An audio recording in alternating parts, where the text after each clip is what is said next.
नमस्कार। Something in between के 310वें episode में आप सभी का स्वागत है।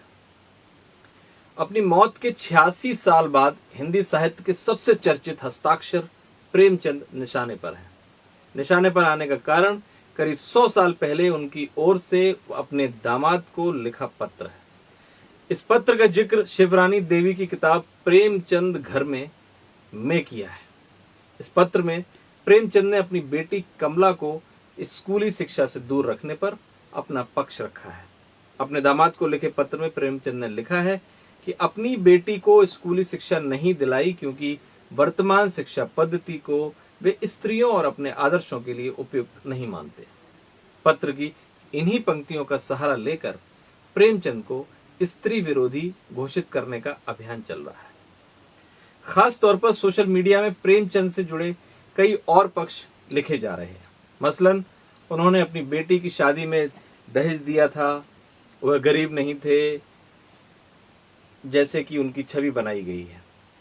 प्रेमचंद प्रगतिशील नहीं थे, उनके साहित्य का चेहरा अलग था, तो सामाजिक जीवन उसके बिल्कुल उलट।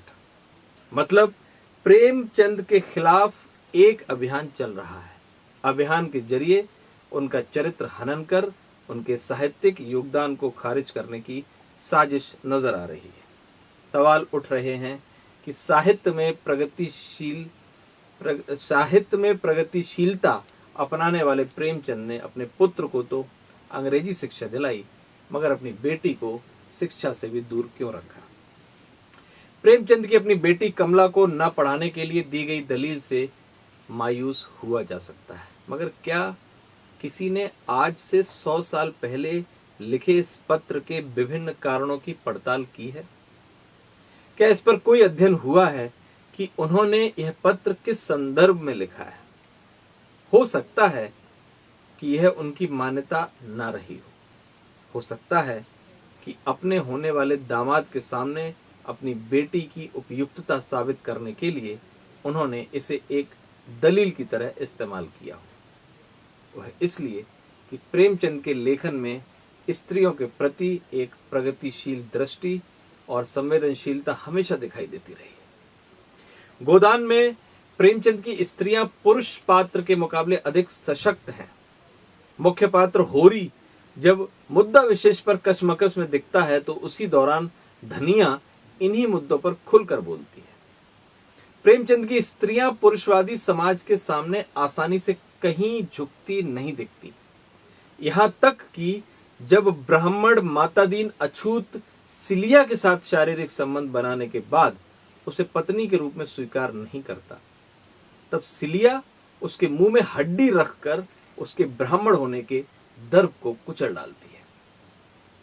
कहने का आशय यह नहीं है कि प्रेमचंद सामाजिक जीवन के मामले में अनुदार नहीं हो सकते। इतिहास के कई ऐसे नायक हुए हैं जो मुद्दा विशेष पर अपनी छवि के इतर निर्णय और विचार रखते नजर आए।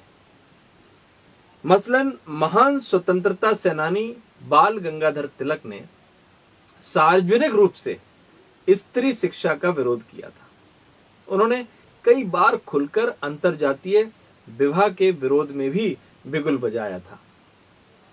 देश के पहले राष्ट्रपति doctor Rajendra Prasad Hindu code bill को समाप्त करने के खिलाफ थे। नए कानून के मुताबिक वह लड़कियों की शादी की उम्र बढ़ाए जाने के भी विरोधी थे।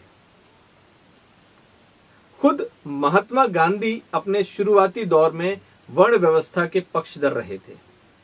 कई बार रविंद्रनाथ टैगोर जातिगत पूर्वाग्रह से खुद को दूर नहीं रख पाए थे। दरअसल हमें इस यथार्थ को स्वीकार करना होगा कि 20वीं सदी की शुरुआत में भारत उथल पुथल के दौर से गुजर रहा था।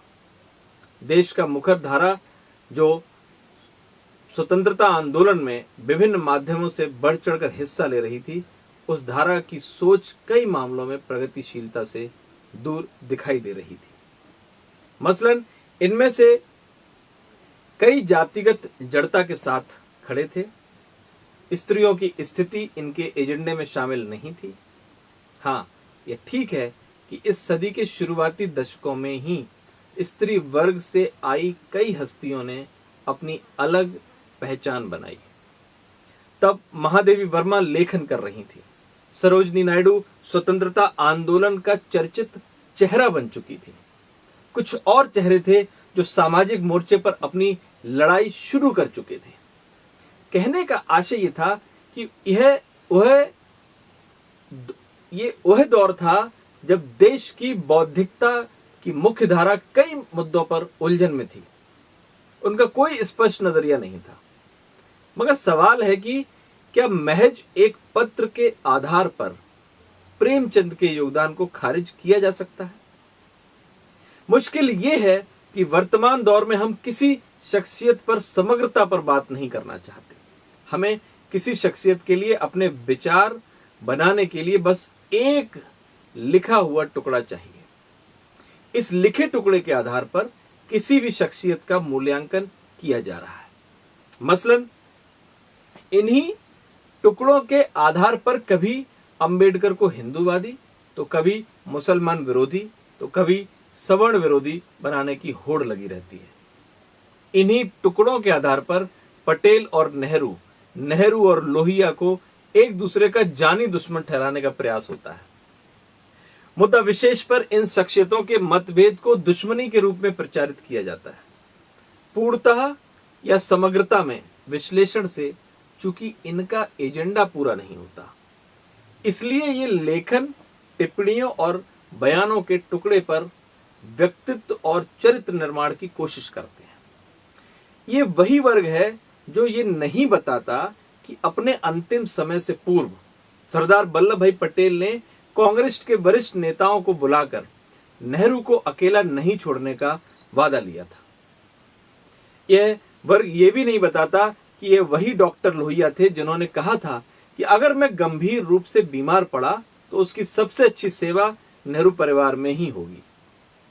यह भी नहीं बताता कि वह नेहरू ही थे जो लोहिया को हर साल आम भिजवाया करते थे।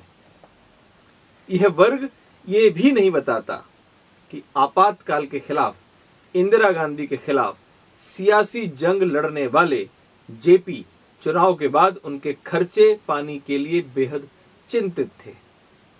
उनकी चिंता यह थी कि चुनाव हारने के बाद इंदिरा के घर का खर्चा कैसे चलेगा। इसी चिंता में उन्होंने इंदिरा गांधी से मुलाकात भी की थी।